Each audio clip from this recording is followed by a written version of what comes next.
Hello guys, in this session we are going to discuss a problem of physics JEE main exam 2019.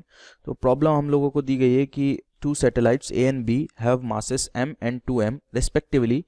A is in circular orbit of radius r and B is in a circular radius of 2r around the earth. The ratio of their kinetic energies Ta divided by Tb is. तो हमें क्या निकालना है, kinetic energies का ratio निकालना है। दो जो सैटेलाइट है उनके मासेस हमें गिवन है m एंड 2m और उनकी रेस्पेक्टिव रेडियस जो है, जिस रेडियस में वो अर्थ के चारों तरफ चक्कर काट रहे हैं, वो है r एंड 2r। तो चलिए इसे पहले डायग्राम से समझते हैं। Let us say this is our earth. Okay, यहाँ से अर्थ से r डिस्टेंस पे एक सैटेलाइट है यहाँ पे, ठीक है। Late us say this is S1, ठीक है। और यहाँ से 2r डिस्टेंस पे, यानी कि यहाँ से टोटल 2r डिस्टेंस पे दूसरा सैटेलाइट है, ठीक है, S2, ठीक है। ये ऐसे R1 R और 2r की डिस्टेंस में क्या कर रहे हैं, रेडियस में क्या कर रहे हैं, अर्थ के चारों तरफ ऑर्बिटल्स में सर्कुलर मोशन कर रहे हैं, ठीक है, ऑर्बिटल वेलोसिटीज के साथ में। तो किसी भी सैटेलाइट को ऑर्बिट में रहने के लिए, अर्थ के अराउंड ऑर्बिट में रहने के लिए क्या चाहिए, सेंट्रीफ्यूगल फोर्स चाहिए mv² upon r। Late us से m उस सैटेलाइट का मास है, ठीक है। और वो कहाँ से मिलता है, वो अर्थ और सैटेलाइट के बीच में जो ग्रेविटेशन पुल होता है, that is me is mass of earth and m is mass of satellite divided by r² से मिलता है, ठीक है। ये r रेडियस पे, ठीक है।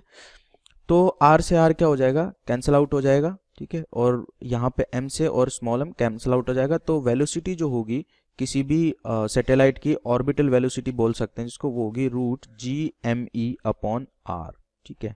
तो अगर कोई भी सैटेलाइट हो, उसकी जो ऑर्बिटल वेलोसिटी होगी वो सिर्फ उस रेडियस पे डिपेंड करेगी जिस रेडियस के अराउंड वो, जिस रेडियस के अबाउट वो अर्थ के चारों तरफ चक्कर काट रहा है। मास पे डिपेंड नहीं करेगी, मास से इंडिपेंडेंट है। ओके, तो ये हो गई वेलोसिटी। अब बात करता हूं मैं काइनेटिक एनर्जीज की। काइनेटिक एनर्जी ऑफ पार्टिकल होती है हाफ mv², ठीक है। अगर मैं बात करूं ए पार्टिकल की तो हाफ ma(va²) हो गई, और उसकी वैल्यू अगर मैं रखूं तो हाफ ma, ठीक है, मल्टीप्लाइड बाय va² हो गया gme अपॉन re, ठीक है। और दूसरे पार्टिकल की अगर मैं बात करूं तो सिमिलरली उसकी वेलोसिटी, काइनेटिक एनर्जी होगी half mb vb² is equals to half mb, again vb होगा gme अपॉन, ये r है सिर्फ, ठीक है, इसको r कर देते हैं, ठीक है।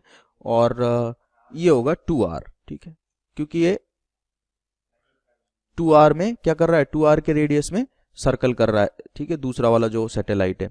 तो यहाँ से हमें ये, late us say this is Ta, kinetic energy of particle 1 या satellite 1, and this is kinetic energy of satellite 2, Ta/Tb। Okay, तो हमें इनका ही रेशियो फाइंड करना है। तो चलिए Ta/Tb कर देते हैं। इक्वेशन 1 को, ये इक्वेशन 1 है, ये इक्वेशन 2 है, इसको डिवाइड कर देते हैं 1 को 2 से। 1 को 2 से जब हम डिवाइड करेंगे तो हमारे पास आएगा mass of A divided by mass of B and 2r divided by r। r से r तो कैंसिल हो गया। तो mass of A, mass of satellite A हमें गिवन है क्वेश्चन में, विच इज m, एंड उसका मास है दूसरे वाले सैटेलाइट का 2m, ठीक है।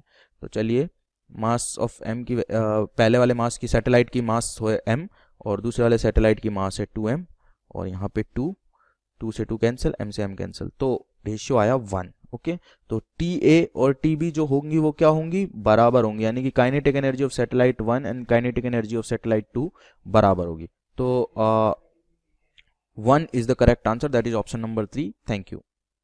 हेलो स्टूडेंट, इस क्वेश्चन में दिया हुआ है कि एक सैटेलाइट है जो कि मूव कर रहा है कांस्टेंट स्पीड v से, ठीक है ना। इसका ऑर्बिटल वेलोसिटी कितना v है, और बोल रहा है सर्कुलर ऑर्बिट पे, ठीक है ना। उसके बाद बोल रहा है कि और एक मास जो है ना स्मॉल m का जो है वो इजेक्ट होता है सैटेलाइट से, ठीक है ना। वो ऐसे करके इजेक्ट होता है जो कि वो स्केप मतलब कि just escape from a gravitational pull of earth, ठीक है ना, स्केप हो जाता है। और बोल रहा है कि at the time of ejection the kinetic energy of object का काइनेटिक एनर्जी कितना होगा। तो ऑब्जेक्ट का काइनेटिक एनर्जी कितना होगा, तो चलिए हम फाइंड करते हैं ऑब्जेक्ट का काइनेटिक एनर्जी कितना होगा। सबसे पहले तो मान लीजिए कि कोई भी सैटेलाइट है, ये मान लेते हैं कि सैटेलाइट है, ये अर्थ है, ठीक है। इसका कुछ ऑर्बिट होगा, नहीं तो ये मान लेते हैं कि ऑर्बिट है और अर्थ हम लोग छोटा बना लेते हैं, ठीक है, अर्थ छोटा बना लेते हैं। और मान लेते हैं कि यहाँ पे जो है ना ये ऑर्बिट है, तो यहाँ पे सैटेलाइट कोई सैटेलाइट है S और ये अर्थ है E। ये सैटेलाइट जो है ना गोल गोल घूम रही है, तो इसका ऑर्बिटल वेलोसिटी क्या है ना, ऑर्बिटल वेलोसिटी मान लेते हैं कि v है इसका ऑर्बिटल वेलोसिटी। कितना ऑर्बिटल वेलोसिटी? v।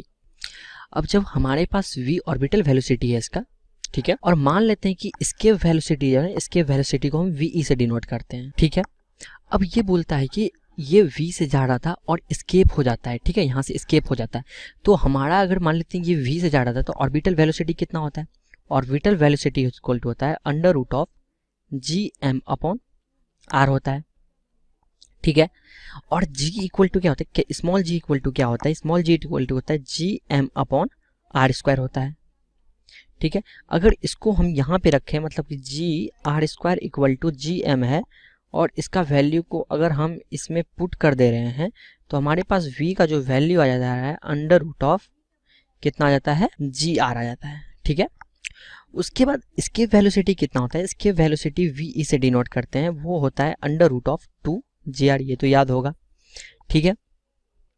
उसके बाद अगर हम यहाँ पे देखें दोनों में रिलेशन क्या है, दोनों में रिलेशन क्या है कि दोनों में रिलेशन है कि velocity of escape is equal to बोल सकते हैं अंडर रूट ऑफ 2v, ठीक है। अब देखिए यहाँ से कोई पार्ट, ये जो है v वेलोसिटी से ये ऑर्बिट कर रही है अर्थ को, ठीक है, तो इसका वेलोसिटी क्या है? v है। इसमें से कोई भी पार्टिकल अगर मान लीजिए कोई भी ऑब्जेक्ट अगर यहाँ से स्केप करेगा इससे, ठीक है, स्केप करेगा तो कितना से स्केप करेगा? वेलोसिटी ऑफ v से स्केप करेगा, ठीक है। तो उसका काइनेटिक एनर्जी कितना हो जाएगा? काइनेटिक एनर्जी हो जाएगा उसका हाफ m ve का स्क्वायर। जब ये ve से कोई भी पार्टिकल मान लीजिए कि यहाँ से स्केप किया, ve से अगर करेगा तभी ये जो है ना स्केप हो पाएगा, ठीक है, नहीं तो स्केप नहीं हो पाएगा, इसीलिए v। और यहाँ पे जो हमारे पास सारा ऑप्शन है v में दिया हुआ है, सो हम जो है ना v स्केप और v में एक रिलेशन लाएं ताकि हम v में अपना काइनेटिक एनर्जी निकाल पाते। नहीं तो काइनेटिक एनर्जी जो है, अगर कोई भी ऑब्जेक्ट यहाँ से स्केप कर रहा है तो काइनेटिक एनर्जी इतना हो जाएगा, सिंपल। तो काइनेटिक एनर्जी अब अगर निकालें तो half m under root of 2v का स्क्वायर अगर कर देंगे तो यहाँ से आ जाता है m v स्क्वायर आ जाता है, जो कि ऑप्शन नंबर बी में दिया हुआ है, जो कि करेक्ट है। Hello students, today our question is the energy required to take a satellite to a height h above the earth of radius 6.4 km into 10 power 3 kilometer is E1, and the kinetic energy required for the satellite to be in circular orbit at height E2. The value of h for the E1 and E2 are equal is A, B, C, D option is given here, so we have to find which option is correct. So the solution of this question is, we have the kinetic energy E1 and E2 is given to us, so we can write here U energy at surface and plus E1 energy 1 is equals to energy U at height here.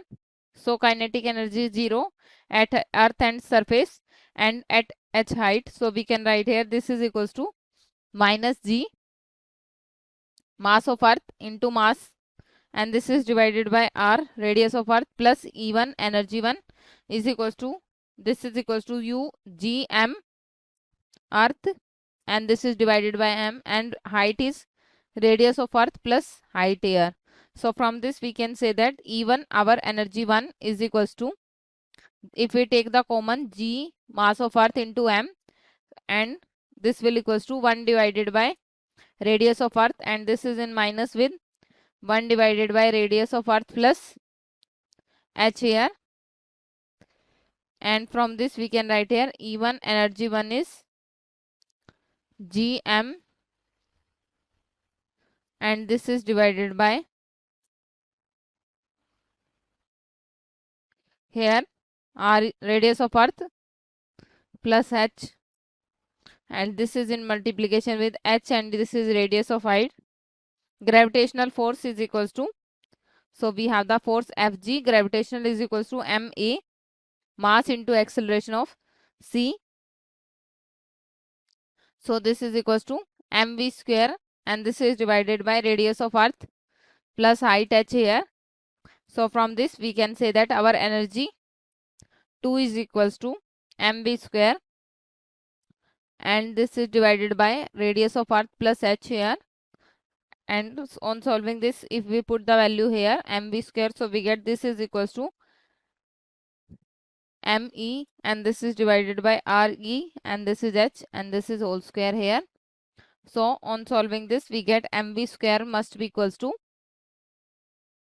and one power is cancel out with this, so we left with only g and mass of earth and mass, and this is radius of earth plus height here, and from this we get energy 2 is equals to mv square divided by 2, and this is mv square here, mass into velocity square, and this is divided by 2, and this will equals to g gravitational constant mass, and this is 2 time of radius, and plus h here. So from this E1 is equals to E2, so we have height is HE, and this is equals to 1 by 2, and this is tends to H is equals to,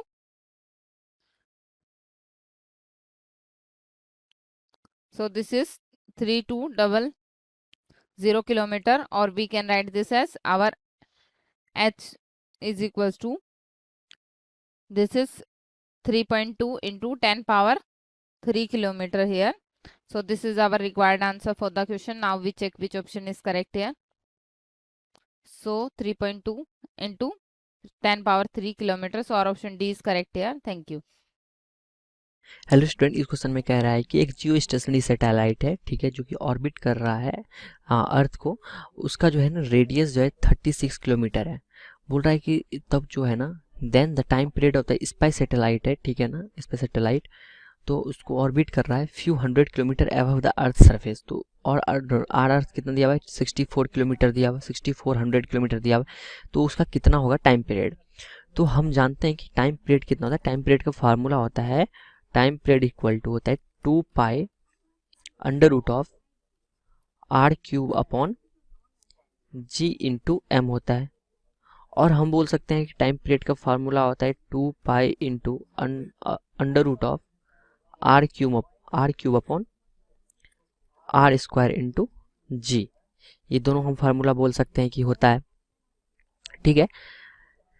और हम ये भी जानते हैं अगर 1600 कोई भी earth surface के पास अगर कोई भी घूम रहा है सैटेलाइट, ठीक है, अर्थ सरफेस के पास, तो उसका टाइम पीरियड जो है ना, अगर हम यहाँ पे 64 रखें, ठीक है, इसमें 6400 किलोमीटर रखें, तो टाइम पीरियड जो है ना निकल के आता है। अगर अर्थ सरफेस के पास कोई भी घूम रहा है तो उसका टाइम पीरियड होता है 84.6 मिनट, ठीक है। ये कुछ 2 आवर से कम हुआ, मतलब ये अगर 2 आवर देखें तो 2 आवर कितना होता है 120 मिनट, ठीक है। तो अब यहाँ पे देखिए टाइम पीरियड कितना होता है अगर अर्थ सरफेस पे कोई घूमे, तो 84.6, यानी इससे कम तो हो ही नहीं सकता। हाफ आवर और 1 आवर तो खत्म ही हो गया। अब हम जानते हैं कि अगर टाइम पीरियड के ये फार्मूला से देखें तो टाइम पीरियड जो है ना प्रोपोर्शनल टू होता है आर के पावर 3/2 कह सकते हैं यहाँ पे भी, यहाँ से, और R square proportional to R cube कह सकते हैं, टी स्क्वायर। यही तो होता है केपलर्स लॉ, ये होता है केपलर्स लॉ होता है, ठीक है। तो हम यहाँ से अगर कह सकते हैं कि अगर आर का वैल्यू हम बढ़ाएंगे तो टाइम पीरियड क्या होगा, बढ़ेगा। तो हम कह रहे हैं कि यहाँ से अर्थ के सरफेस से जो है ना, ठीक है, कुछ किलोमीटर हम हाइट बढ़ा रहे हैं, तो मेरा क्या होगा टाइम पीरियड बढ़ेगा, मतलब कि 2 आवर और 4 आवर होगा। लेकिन यहाँ पे कुछ कह रहा है कुछ किलोमीटर, सो हमारा सी नंबर जो है ज़्यादा करेक्ट आंसर है, ठीक है। सो सी नंबर हमारा आंसर हो जाएगा यहाँ पे। हेलो स्टूडेंट, इस क्वेश्चन में दिया हुआ है एक सैटेलाइट है एस, जो कि मूव कर रहा है इलिप्टिकल पाथ पे, ठीक है ना, इलिप्टिकल ऑर्बिट पे मूव कर रहा है सन अर्थ के अराउंड, ठीक है। और बोला हुआ है कि मास जो है ना सैटेलाइट का वो बहुत ही स्मॉल है compare to mass of earth, ठीक है। मास ऑफ अर्थ हम जानते हैं कि कितना होता है, और फिर उसके कंपेयर में बहुत ज़्यादा कम है सैटेलाइट का मास। तो मान लेते हैं कि ये जो है अर्थ है और यहाँ पे कोई सैटेलाइट जो है रिवॉल्व कर रहा है, ठीक है, इसके पाथ पे, ठीक है। ये है सैटेलाइट एस और ये है अर्थ ई मान लेते हैं। ठीक है। अब ये रिवॉल्व कर रहा है, तो इसमें जो है ये रिवॉल्व क्यों कर रहा है, इसका जो सेंट्रीपिटल फोर्स देगा, इसमें यहाँ पे ओनली वन फोर्स एग्जिस्ट कर रहा है, वो है ग्रेविटेशनल फोर्स। ठीक है, वो ग्रेविटेशनल फोर्स जो है towards the centre of earth लगेगा। ठीक है, और फोर्स इक्वल टू क्या होता है, फोर्स इक्वल टू होता है मास इनटू एक्सेलरेशन। तो डायरेक्शन ऑफ फोर्स जो है डायरेक्शन ऑफ एक्सेलरेशन की तरफ होगा, मतलब कि जिस डायरेक्शन में फोर्स होगा उसी डायरेक्शन में हमारा एक्सेलरेशन हो। ठीक है, सो यहाँ पे हमारा पहला नंबर ऑप्शन हम चेक करें तो पहला नंबर ऑप्शन बोला हुआ है कि the acceleration of S is always directly towards the centre of earth. ठीक है, ये बिल्कुल सही है, क्योंकि यहाँ पे जो है फोर्स जो है अर्थ के डायरेक्शन में लग रहा है, क्योंकि यहाँ पे सिर्फ ग्रेविटेशनल फोर्स है। ग्रेविटेशनल फोर्स जो है अर्थ जो है सैटेलाइट को अपनी तरफ खींचेगी और सैटेलाइट जो है अर्थ को अपनी तरफ खींचेगी, यानी कि इस पे फोर्स इस डायरेक्शन में लग रहा है अर्थ की तरफ, और अर्थ पे फोर्स जो है ना सैटेलाइट की वजह से इस डायरेक्शन में लग रहा होगा। ठीक है, सो फोर्स यहाँ पे एक्सेलरेशन जो है यहाँ पे फोर्स के डायरेक्शन में होगा, और फोर्स का डायरेक्शन क्या है, अर्थ के डायरेक्शन की तरफ है। सो पहला नंबर हमारा ऑप्शन सही है। अगर दूसरा नंबर ऑप्शन देखें, the angular momentum of S about the center of earth change in direction but its magnitude remain constant, ये गलत है, क्योंकि यहाँ पे जो होता है टॉर्क जो होता है ना, टॉर्क यहाँ पे जीरो है। ठीक है, टॉर्क जीरो है, और टॉर्क जो होता है क्या होता है, चेंज इन एंगुलर मोमेंटम होता है, और एंगुलर मोमेंटम यहाँ पे जीरो हो जाएगा। ठीक है, एंगुलर मोमेंटम यहाँ पे जीरो होगा। और बोला हुआ है सी नंबर में बोला हुआ है total mechanical energy of S varies periodically with time, ये भी गलत है, क्योंकि टॉर्क इक्वल टू जो होता है, टॉर्क इक्वल टू होता है आई इंटू ओमेगा लिख सकते हैं। ठीक है, यहाँ पे जो है अगर टॉर्क जीरो है, अगर टॉर्क जीरो है तो यहाँ पे बोल सकते हैं कि एंगुलर मोमेंटम जो होगा, एंगुलर मोमेंटम कांस्टेंट होगा। ठीक है, ये कांस्टेंट होगा एंगुलर मोमेंटम, और अगर एंगुलर मोमेंटम कांस्टेंट है तो यहाँ पे जो भी फोर्स लग रहा होगा ये कंजर्वेटिव इन नेचर होगा। ठीक है, कंजर्वेटिव इन नेचर होगा। ठीक है, अगर ये कंजर्वेटिव इन नेचर होगा तो हम कह सकते हैं कि यहाँ पे जो है ना हमारा मैकेनिकल एनर्जी जो है, मैकेनिकल एनर्जी हमेशा कांस्टेंट होगा। मैकेनिकल एनर्जी क्या होगा, हमेशा कांस्टेंट रहेगा, लेकिन यहाँ पे ऑप्शन में दिया हुआ है कि हमारा मैकेनिकल एनर्जी क्या हो रहा है, वेरी कर रहा है। सो सी नंबर रॉन्ग आंसर है। डी नंबर क्या है, linear momentum of S remains constant magnitude, नहीं, ये कांस्टेंट नहीं रहेगा लीनियर मैग्नीट्यूड, लीनियर मोमेंटम का मैग्नीट्यूड। सो हमारा जो है option number only A is correct option है। ठीक है।